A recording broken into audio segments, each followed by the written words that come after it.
पटना के सदाकत आश्रम में कांग्रेस कार्य समिति की अहम बैठक हुई, जिसमें वरिष्ठ नेता पवन खेड़ा ने कहा कि देश में लोकतांत्रिक मूल्यों पर खतरा मंडरा रहा है। उन्होंने जोर देते हुए कहा कि लोकतंत्र को बचाने के लिए विपक्षी दलों को एकजुट होकर कदम उठाना होगा। पवन खेड़ा ने राहुल गांधी की बिहार यात्रा और उनकी राजनीति संदेशों पर चर्चा करते हुए कहा कि विपक्ष को देश के हित में सटीक रणनीति अपनानी होगी। उन्होंने ये भी कहा कि विदेशी नेताओं द्वारा भारत के कथित अपमान पर कड़ा जवाब देना बेहद जरूरी है। उनके अनुसार सदाकत आश्रम से निकला ये संदेश लोकतंत्र की सुरक्षा की पुकार है और आने वाले समय में विपक्षी दलों की सतर्कता और साझा रणनीति को मजबूती देगा।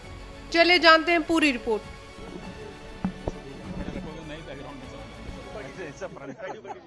सर, किस तरीके से देखें आज की सीडब्ल्यूसी की बैठक, क्या कुछ संदेश यहाँ से और क्या कुछ आज पॉलिटिकल एजेंडा रहने वाला है? भवन में आप जिस प्रांगण में आप खड़े हैं, ये गवाह रहा है आजादी के संग्राम। बहुत ऐतिहासिक भूमि पे हम खड़े हैं।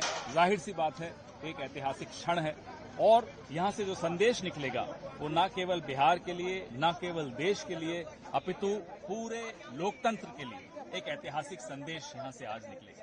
चुनाव के लिए क्या संदेश निकलेगा? चुनाव से बढ़कर ये संदेश लोकतंत्र की रक्षा के लिए निकलेगा, क्योंकि जिस तरह से लोकतंत्र पे चोरों का एक खतरा मंडरा रहा है, वो खतरा हर एक व्यक्ति के लिए, हर एक भारतवासी के लिए।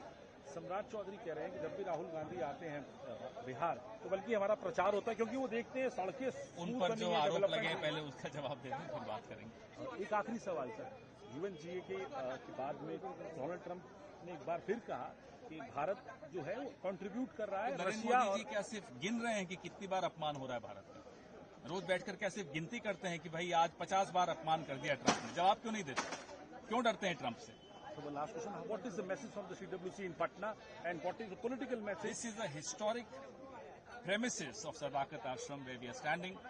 This city is historic and it has always played a historic role in the freedom struggle and post-independence reconstruction of the country and its economy. Therefore, any message from Sadakat Ashram will be a historic message, not just for Bihar, but for the entire country and for the protection of democracy.